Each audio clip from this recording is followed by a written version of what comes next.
All right. Welcome to Garden of the Spirit, a class studying apples from the orchard for the second time beginning after Pesach 2014. This class meets in Longmeadow, Massachusetts, the center of the universe, and is held in memory of Malka Ruth Bas Moshe, Margaret Vogel of blessed memory. Apples from the Orchard contains selections of teachings from the Arizal, of the Kabbalah, from the Arizal, Rabbi Yitzchak Luria, based on the weekly Torah portion, superbly translated and explained by Rabbi Moshe Wisniewski. Okay, we're on page 732.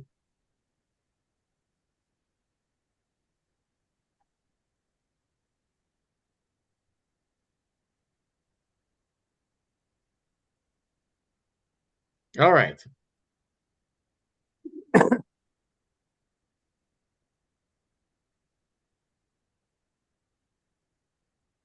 Ready? Yes, The sir. Torah. The Torah tells a story. Hold on.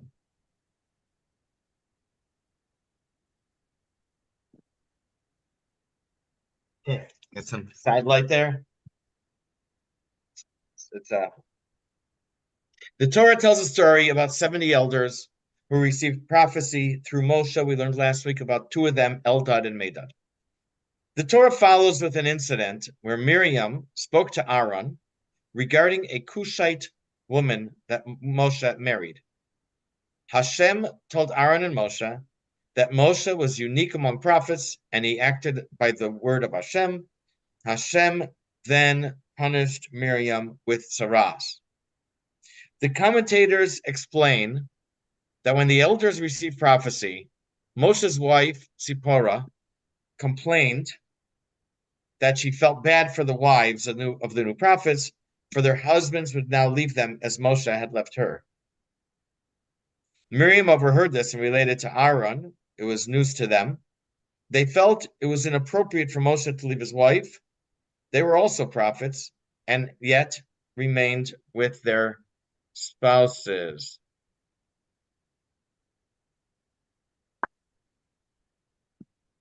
A moment.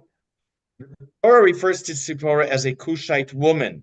The people of Cush were dark-skinned. Just as there is no question of the color of the skin of a Cushite, there is no question about the righteousness of Zipporah's deeds. Cush is usually associated with modern-day Ethiopia. Okay, Alan, let the games begin. Meriting the land of Israel. Miriam and Aaron spoke against Moshe regarding the Cushite woman he had married, for he had married a Cushite woman. They said, "Has Hashem spoken only to Moshe? Has he not spoken to us too?" When Hashem bestowed the gift of prophecy on the 70 elders, Miriam was standing next to Moshe's wife Zipporah. When Gershon ran to Moshe, saying, "Eldad and Medad are prophesying in the camp," Zipporah heard this and said, "Woe to their wives if they have become prophets, for they will now separate from them, just as Moshe has separated from me." Miriam overheard this and assumed that Moshe had done this because he felt it was inappropriate for a prophet to become defiled by marital relations. Just as Hashem had bidden the whole people to refrain from marital relations in preparation for the revelation of the giving of the Torah. However, she also knew that she and her brother Aaron had received prophetic revelations and had not been required to separate from their spouses. So he assumed that it was Moshe's own idea to separate and thought that this was unfair to Zipporah. Miriam later told Aaron about this, and Miriam and Aaron spoke against Moshe regarding how he was treating Zipporah. Zipporah is here referred to as the Cushite woman because her physical beauty was as incontestable as the darkness of the skin of a Cushite woman. And in addition, her deeds were also as faultless as a Cushite woman is black. The absoluteness of her character contrasts with the way he was mistreating her, at least in Miriam and Aaron's eyes. However, the Torah refers to Moshe's wife as the Cushite woman for another reason as well. Okay, moment. There we are. 4.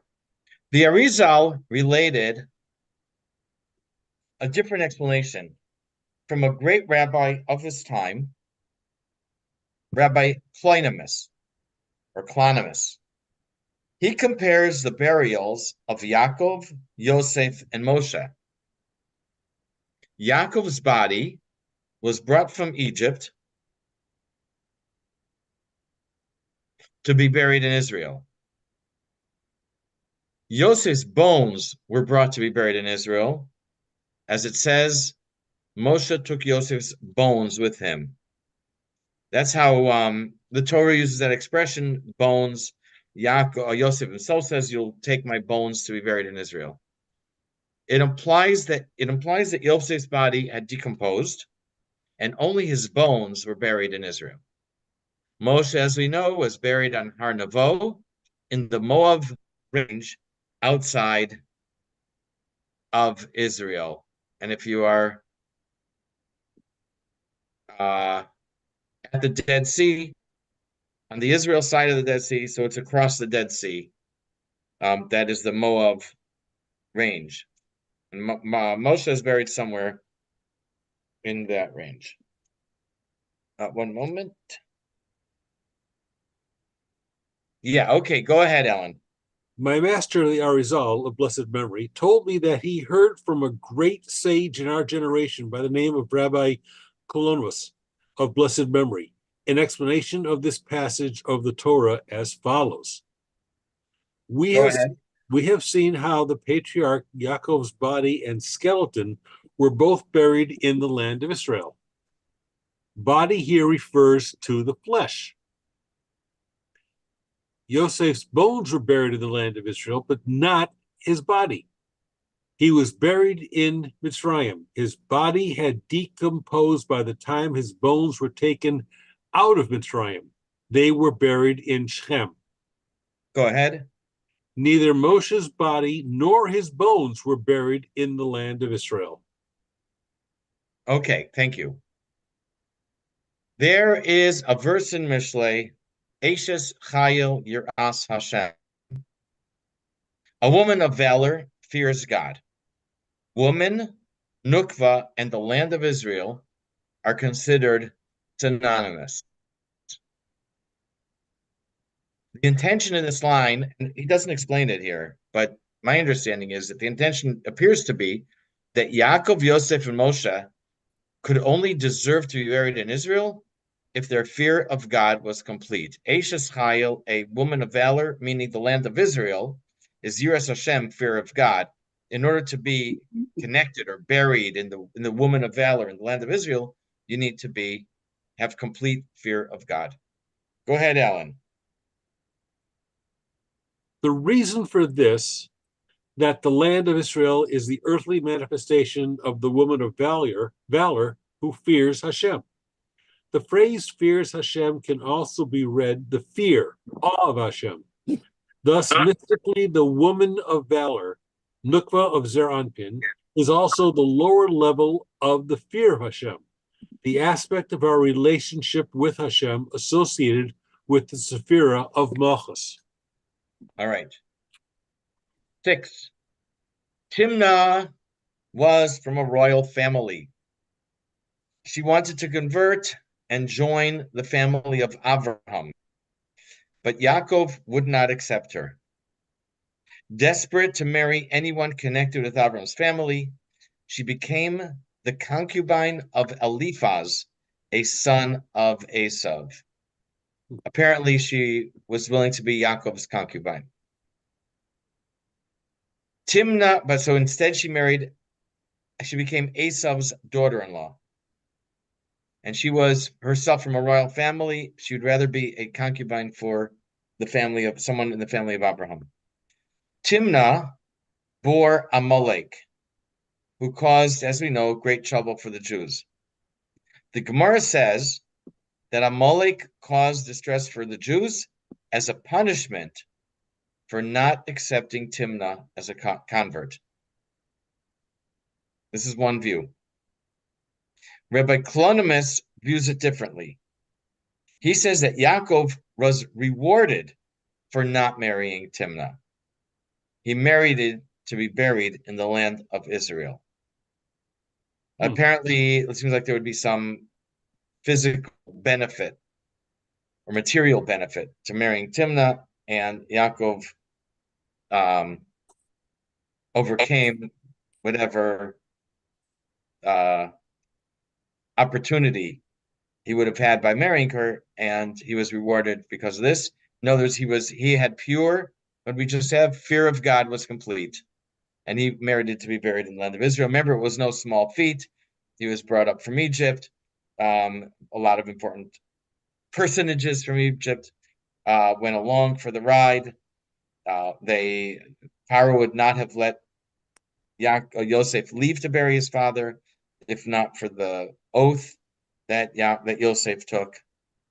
So it wasn't an easy feat, but Yaakov was buried in the land of Israel. Okay, go ahead, Alan.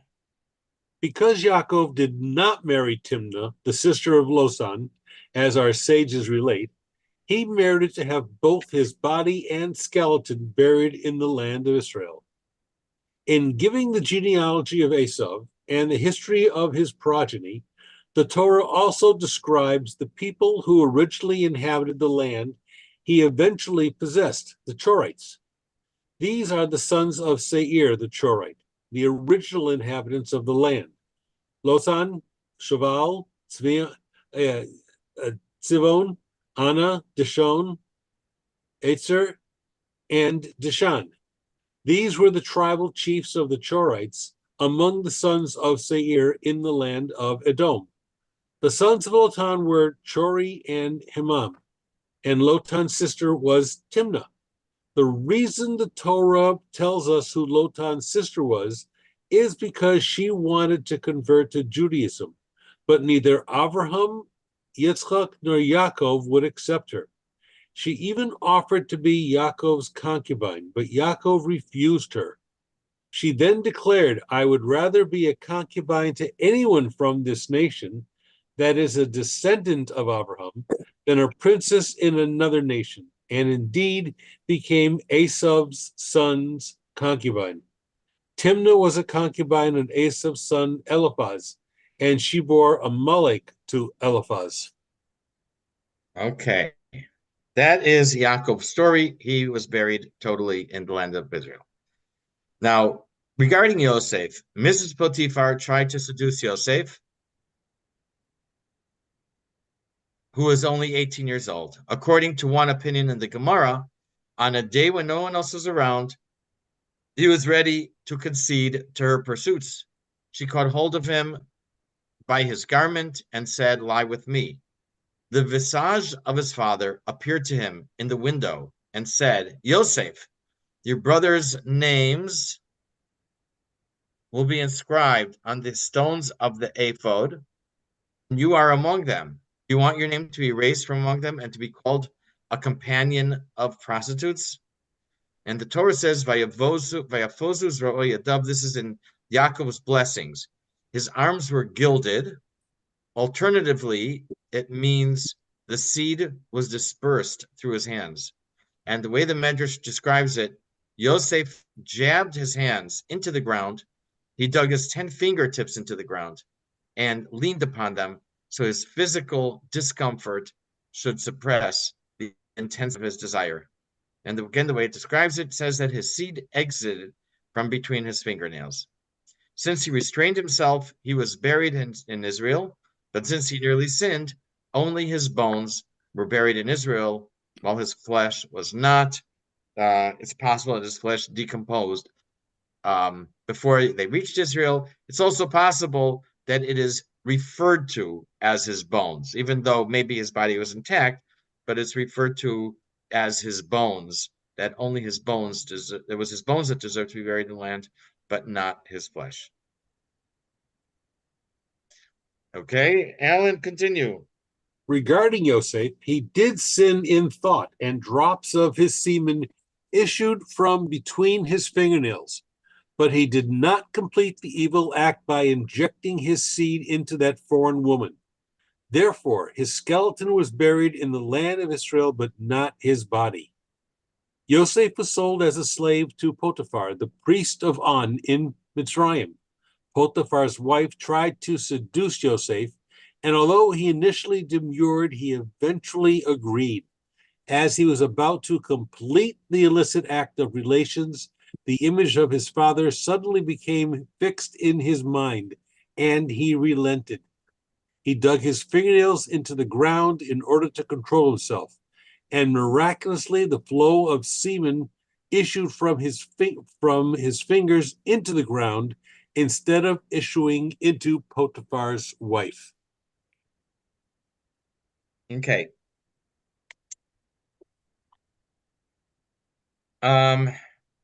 Now we go to Moshe. What's his story? According to the Medrash, there were many years between the time Moshe killed the Egyptian taskmaster and he arrived in Midian. In the Torah, it's written as one pasuk. He ran from Egypt and he went to Midian. But according to Medrash, there were many years between. A very long story. The details relevant to our discussion are that he spent 40 years in Cush, where he was forced to marry the widow of the former king. The old king died, and Moshe was to become a war hero, military hero. He also was 18 when he fled Egypt, and he arrived in Midian at the age of 67, according to some accounts.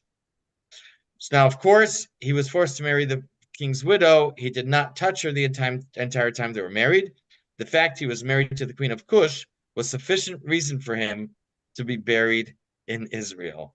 Remember what we said, that the pasuk in Mishlei says, Eishes Chayil, Yiras Hashem, a woman of valor fears God. A high degree of fear of God is required to deserve to be buried in Israel. And being that he was married to this non-Jewish woman, he did not deserve to be buried in Israel. Jim, are you ready? Yep. 734 regarding Moses. Regarding Moses, he went to the land of Cush, lived there for 40 years, and actually married the wife of an Ethiopian king and lived with her outwardly as man and wife, as is recounted in the accounts of Moshe's life. Even though he did not approach her physically, he was still not buried in the land of Israel at all, neither his body nor his bones. The written Torah does not tell us what happened to Moses between the time when he fled Pharaoh's henchman about age 18 and when he became Yitro's shepherd and son-in-law about the age of 77. There are various versions in the Midrashim of what happened, but according to the most detailed one, Moses slew the Egyptian in the year 2386 when he was 18. He fled to Ethiopia, where he joined the army, and 9 years later was crowned king. This is when he, quote, married the widow of the previous king of Ethiopia, or Cush. He remained king of Ethiopia for 40 years, from 2395 to 2395 to 2435. In that year, at the age of 67, he left Ethiopia, went to Midian. After the incidents with the shepherds at the well, Yitro imprisoned Moshe for 10 years. Zipporah fed Moshe secretly during the 10 years, finally convinced her father to release him. In 2445, age of 77, Moshe and Zipporah were married and shortly after had their first son, Gershom. The incident of the burning bush occurred in the year 2447 when Moshe was 79 years old. Okay, thanks. If anyone's wondering, the Torah was given in 2448. Okay, 2448 was when the Torah was given. Okay. Now this is, one moment, we say it here somewhere?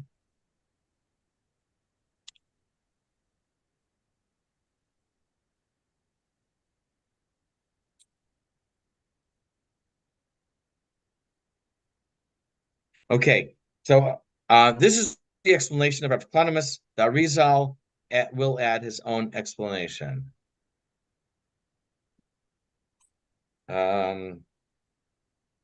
Go ahead, Jim, read to the bottom of the Thus page. far are the words of the said sage Rabbi Clonimus of blessed memory. To this my master added an explanation of this passage regarding Miriam's accusation of Moshe as follows. Okay, a very different approach. 10. The Torah does not tell us what any of the prophets. Let's go back to the prophets. Remember, the people complained to Moshe that they wanted meat. They were sick of the mun. And Hashem said to Moshe, okay, I'll give them what they want, but it's too much for you. We'll give, I'll give you 70 leaders to help. And they prophesied, and 2 of them were Eldad and Medad. We learned about last week. The Torah doesn't tell us what any of the prophets in the time of Moshe prophesied. One opinion states that Eldad and Medad prophesied that Moshe would die and Yehoshua would lead them into Israel. Remember, this incident occurred 2.5 months before the spies returned and the decree to remain in the desert for 40 years. And it was 38 years before Moshe hit the rock and was told he would not enter Israel. So this is way before there was any idea that they would be in the desert 40 years. It was way before there was any inkling of an idea that Moshe would not make it into the land of Israel. So here it is. They're just saying prophecy that Moshe will die in the desert and Yoshua would lead them into the land. One moment. 11. So Aaron and Miriam heard the prophecy of Eldad and Medad, and they wondered why Moshe would not merit to be buried in Israel. The only fault they could think of was, as Rabbi Clonimus taught, that it was because he married the queen of Cush, even though he didn't touch her. According to this, when the Torah says that Miriam spoke to Aaron regarding the Cushite woman that he married, it doesn't mean that he separated from Tzipporah. It means that he married the queen of Cush. Okay. That's different. Okay. It is stated prior to this passage that Eldad and Merodad were prophesying in the camp. Our sages teach us that they were prophesying that Moses will die in the desert and Joshua will bring Israel into the land of Canaan. Following this, Miriam and Aaron spoke about this matter. They were discussing why Moses should die in the desert before being able to enter the land. It could not yet have been clear that the reason for this was Moshe's sin with regard to bringing forth water from the rock. For this incident did not occur until 37 years later, after Miriam's death, as recounted in Parshat Hukat. Therefore, they concluded that the reason must be that Moses fully and legally married a Cushite woman, and therefore he was barred from entering the land of Israel, similar to what the above quoted sage said. So what Rav Clonimus said was what they had concluded. Yeah. But there's another reason that they considered but rejected. As is written in the Zohar, the land of Israel is synonymous with Nukva, and therefore it is also associated with the moon. By the way, we have a lunar eclipse tonight. I don't know if you saw the penumbra eclipse begins, I think, at 8:40-ish. It's only a partial.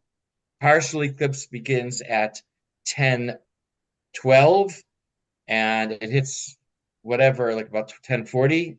Maximum eclipse 10:40, and then it's over at 11:15, and then we get the penumbra again. So I saw the most incredible thing this morning around 7:20 maybe, coming out of Quincy. Anyway, I saw the moon in the sky. Think of the moon before the sun's all the way up. And then underneath it, directly underneath it, I saw the sun glowing out of clouds. Under the moon? Under the moon, directly under the moon, lined up because I'm looking at the bridge that goes between Quincy and Weymouth. It can't be. I The saw moon it's not 7:20. Right now at this time of the Hebrew month, the moon is on one side and the sun is on the other side. Moon at this time, in the morning. It was in the morning. sunrise the moon sets, and at sunset the moon rises, give or take half an hour. I saw it. I couldn't believe it, but there was so much traffic. I couldn't take a picture. I was driving. So I Yeah, turned around and came all the way back. But in the time that it took to do that, the sun had moved. at sunrise the moon is setting in the west at this time of month at the 15th. Yeah, it didn't make well, it was going from Quincy to Weymouth. What is that? I have That no idea. is west, but the Uh, sun was right underneath it, glowing can't, at there was it can't nothing. be. It's impossible. I've There's something else. It was a stop. There was a street light. I don't know.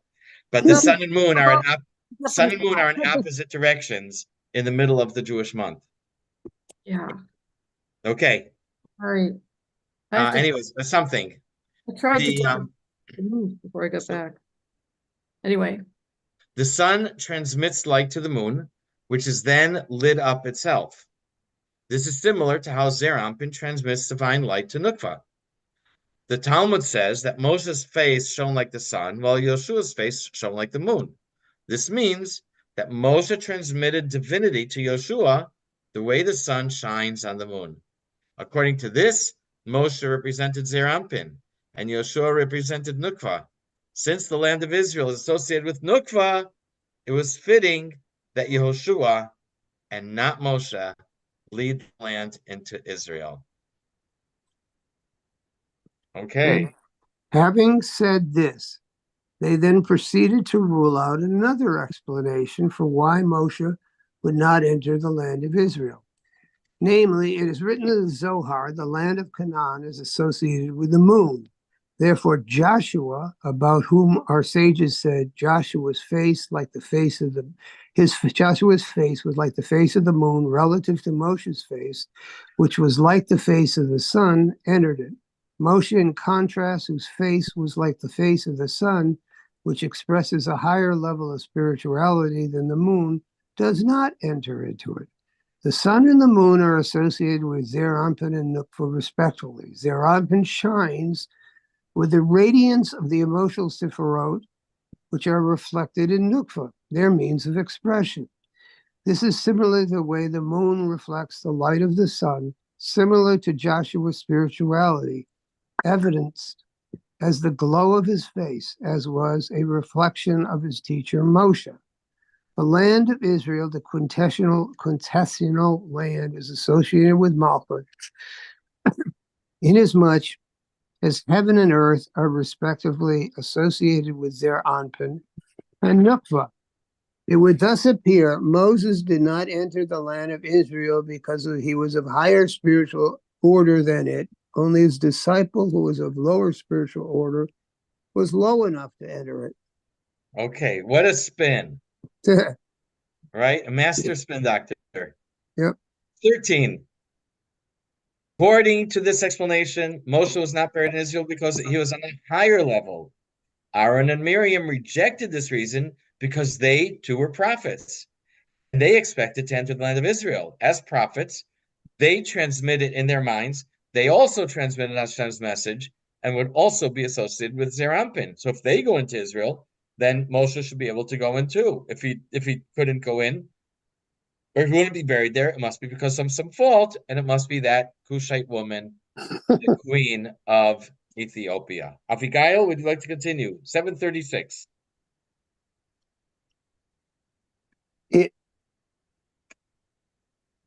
my cat's meowing so much I put it on mute.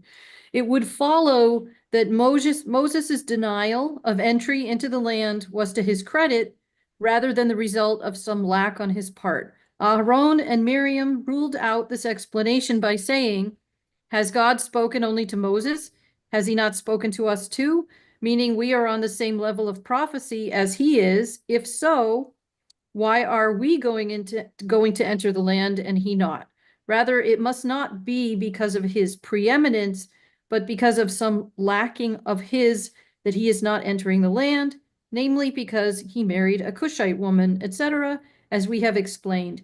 They did not know at this point that they too would not be entering the land of Israel. Okay.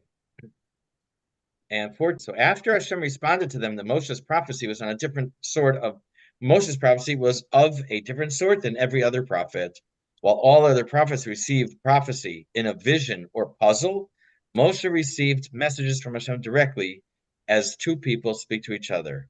And the words of Hashem to Miriam and Aaron, he gazes at the image of Hashem, Usmunas Hashem Yabit. Therefore, Moshe's level of prophecy is the only one compared to the son and Zerampin, and it is not appropriate for him to be buried in the land of Israel. God then told them that the reason Moses would not be entering the land was indeed because of his preeminence in accordance with the explanation given in the Zohar. As for their argument that he has not spoken to us too, God told them that it is faulty. For if there be a prophet among you, I, God, will make myself known to him in a vision. I will speak to him in a dream. This is not so with my servant Moshe. He is faithful throughout my household. With him, I speak mouth to mouth, unambiguously, without riddles, so he beholds the image of God. So why were you not afraid to speak against my servant, against Moses? In other words, he alone is the face of the sun, and therefore will not enter the land, which is referred to mystically as the holy moon. Although Aharon and Miriam were correct that their level of prophecy was higher than Joshua's, it was still not on the level of Moshe's prophecy. Okay, 15. So theirs was higher than Joshua's. Among the instructions Moshe gave to the spies was to see whether or not there was a tree in Canaan. There is a much deeper message in this instruction. The tree of life is associated with Tiferes, the central sphere of Zerampin, and the tree of knowledge is associated with Nukva. Moshe told them to see if the tree of life, or Tiferes, was in Israel. If it was, it would be suitable for Moshe to enter. But if not, it meant Tiferes was not in Israel, and Moshe would not go into Israel. Go ahead. This is similar to the mystical explanation given in the Zohar of Moshe's words in the verse, "Is there a tree there or not?" When Moshe sent spies to report on the land, he told them to see what kind of land it is and the people who inhabit it. Are they strong or weak? Are there few or many? And what land they inhabit? Is it good or bad? And what of the cities they live in? Are they in open cities or in fortresses? What is the soil like? Is it rich or poor? Are there any trees in it or not? The latter phrase literally reads, "Is there a tree in it or not?" Go ahead. Meaning, if the tree of life, which is Tiferes, known as the sun, is there, I shall enter it. If not, I will not. The tree of life and the tree of knowledge are respectively associated with Zeranpin and Nukva. It follows from the above that the Arizal, based in the Zohar, holds that it was not because Moses formally married the widow of the Cushite king that he was denied entrance into the land of Israel, but because he was essentially above its level. He puts Rabbi Klonmus' interpretation into the mouths of Miriam and Aharon as their supposition that God then refuted. Okay, this is incredible. So we have Reb Klonimus, you have the Rizals, and you could say that Miriam and Aaron thought that Reb Klonimus's reason was the reason that Moshe wasn't going to be buried in Israel, which Rabbi Klonimus accepts as the reason. And then the Arizal takes it and puts it as what they were thinking, and that there was actually another reason that Moshe was too high for the land of Israel. Yep. And then he fits it in that was Hashem's response to them. But what's interesting, but Moshe's associated with the moon. No, Moshe is associated with the sun. With the sun, okay. Yeshua is with the moon. Yehoshua is the moon, and Israel's the moon. Right, Israel's the moon too. Too good for the land of Israel. So So where is he buried again? What country? It's like Syria or something? Moshe? Jordan. Jordan? Moshe Jordan. is in Jordan. Yes, across there's like hills or a mountain range across from on the other side of the Dead Sea. You've got more to learn about Jordan, I guess. And Moshe is buried in that mountain range. It's suffering from severe hiddenness, if this is. As long as he doesn't check his beeper. Yeah. Okay, so next they have a very nice commentary here, an explanation. When you're ready. Anybody with a beeper, I don't know. So you want me to read this part? Yes. Okay, Rabbi Shmuel Vital, Rabbi Chaim Vital's son, notes that after Timnah became Eliphaz's concubine, she bore him Amalek, the ancestor of the nation that became Israel's arch enemy, and that the sages state that this was because of Jacob, in fact, because Jacob, in fact, should have married her. He could have elevated the good in her, evinced by her desire to convert, and thereby nullified the bad in her that became manifest later as Amalek. Thus, from our sages' words, it appears that Yaakov erred by not accepting Timnah, while in Rabbi Clonimus' exposition, it appears that he was rewarded for repelling her.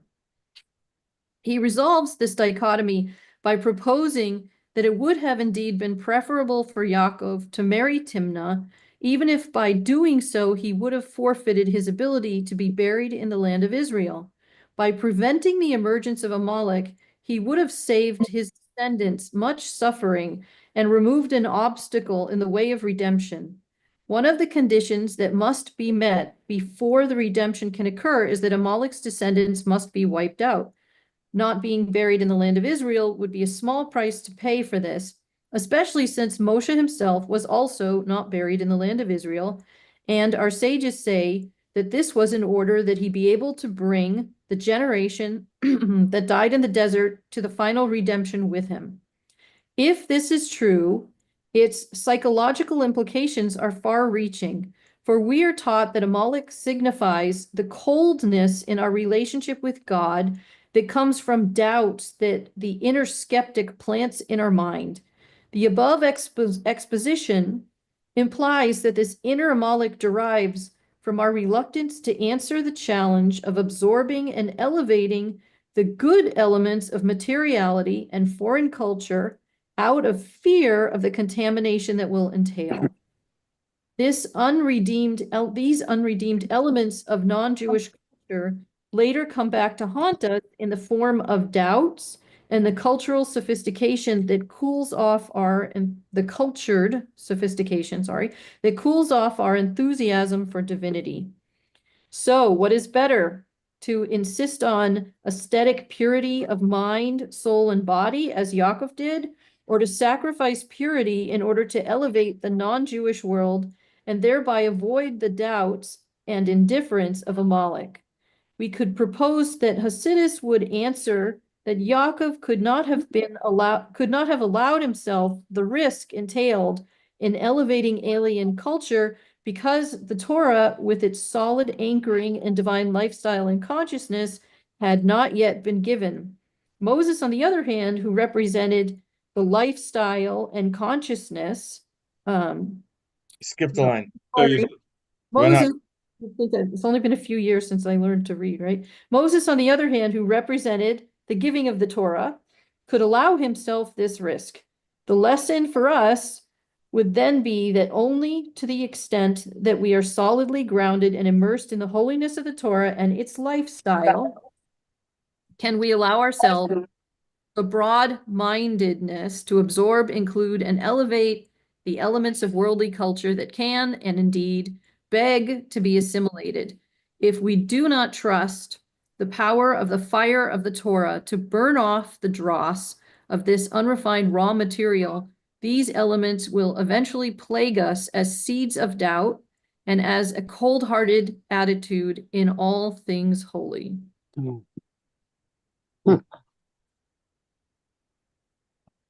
Cold-hearted.